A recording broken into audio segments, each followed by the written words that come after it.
Hello, Mission Sisters, and thank you for joining us as we celebrate Respect Life Week 2018. Respect Life Week is a joint project of the departments of the Catholic Schools and the Office of Life, Justice, and Peace. This year, we are joining the Diocese of Wichita, Orange, and the Archdiocese of New York in the celebration of life. The goal of Respect Life Week is for us to understand why we believe what we do through the lens of the Catholic faith. This week, we take a look at current issues that impact all of us. Issues such as assisted suicide, the environment, abortion, family, and immigration. Today, we are here to give you a preview of what are some of the themes Respect Life Week will cover. This will lead into our presentation on Wednesday. This will also help us understand the points of views that allow us to find mercy and respect.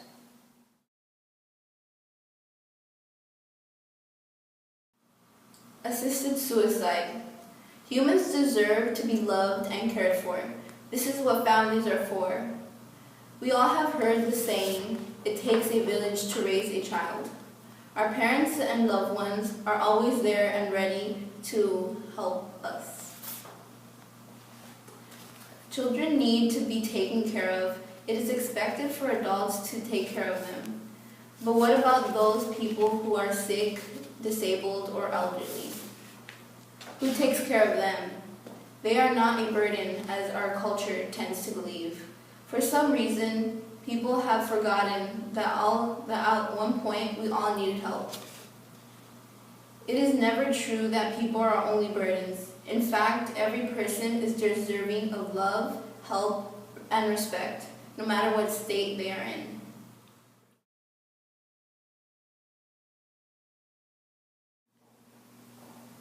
The environment.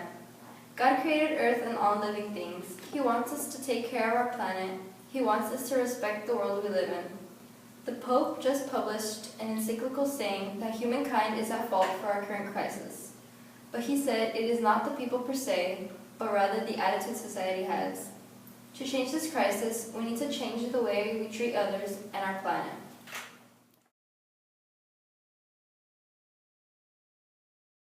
Family and marriage is another topic this year under Respect Life Week. Let me ask you a question. How many of you have read or watched The Jungle Book? In the story, Mowgli is raised by animals that taught him how to hunt like a panther and climb like a monkey. They knew Mowgli was a boy, so they sent him to the village to learn how to be a man. Everything that we know, we learned from our family. We learned love, courage, and perseverance from them. These lessons are the building blocks for the people we become and who we teach the children to be. This is why family is called the cradle of civilization. Family is the foundation and remedy against social fragmentation.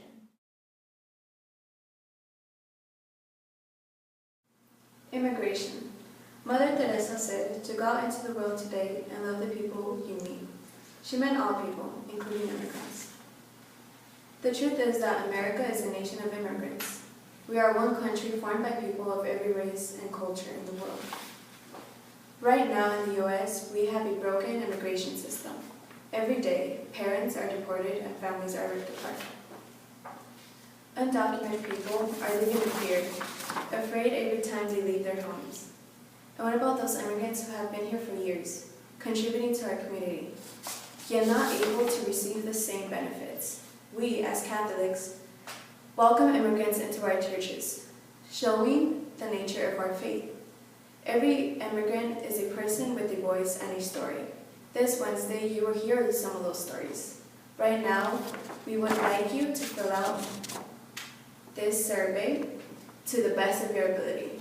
Thank you for taking the time to participate in this activity and introduction to Respect Life Week.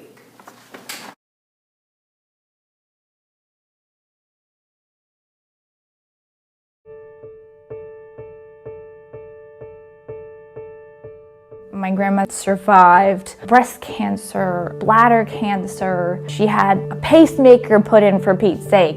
And there's never been any diagnosis whatsoever that says that she's terminally ill and is not going to last. She got put into Berlin Health and Rehab twice. Both were because of falls. She got really upset and we didn't 100% know why. And my mother basically went in and talked to her and said, "What is the matter?" And she told her that at Berlin Health and Rehab, she was told repeatedly about this new law that would make it so she could kill herself with drugs. My mother was like, "Excuse me?" And she went and she talked to the social worker and said, "This is why my mother was so upset." But they didn't get it. They came back several times throughout her second stay and repeated it to her.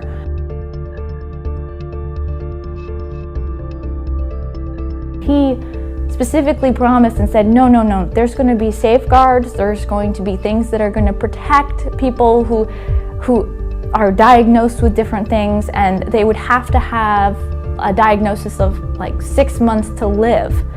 And then less than a year later, my grandmother gets offered this when she has no terminal disease at all. She is in the nursing home because of a fall.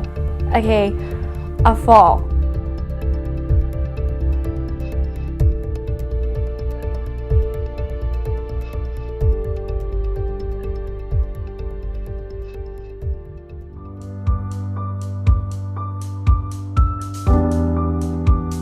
You can imagine my excitement when in high school I was asked out by one of the most popular, athletic, and attractive guys in school. As I laid in bed that night after our date, he did something that no other guy ever did before. He texted and asked me for a picture of myself. Back then, I innocently thought he wanted me to send a cute selfie of my smiling face. And when I share that story with other women, they giggle to themselves because they seem to know exactly what he was looking for. He was looking for a sext. I know your struggle to be seen, noticed, and desired. I felt the confusion of not wanting to send a naked picture, but wanting to keep a guy interested in me. I felt the sting of pain when I said no and he walked away without so much of a look my direction in the hallway that next day at school. I feel the confusion when Twitter seems to be flooded with female celebrities who strip down to nothing because it makes them feel empowered. I too have felt the temptation to bear all for the sake of gaining the attention that I desire so much. But dear sister, sexting does not empower us. It's actually harmful. Sexting will only captivate the attention of a man who is incapable of truly loving you.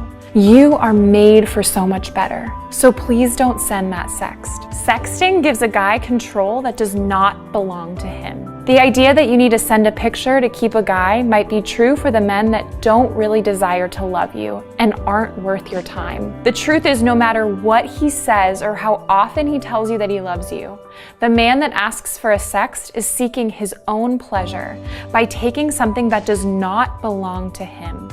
And once that picture is sent, you lose control over where that image goes and who uses it for their own sexual pleasure. This is not love, and you do not deserve this kind of pain and disrespect. Sexting uses your body as a form of pornography. Any woman's body who is passed around as a means of sexual pleasure is disrespectful to all women. The sole purpose of a sext is to bring about sexual arousal in another person. This arousal is completely divorced from love, and it's the epitome of seeking sexual arousal for selfish reasons. This isn't to point fingers or to blame anyone, but to expose the reality of a lifestyle that many people find themselves in. You deserve to be loved and not lusted after. I have looked with amazement at the men in my life who are committed to loving me in purity.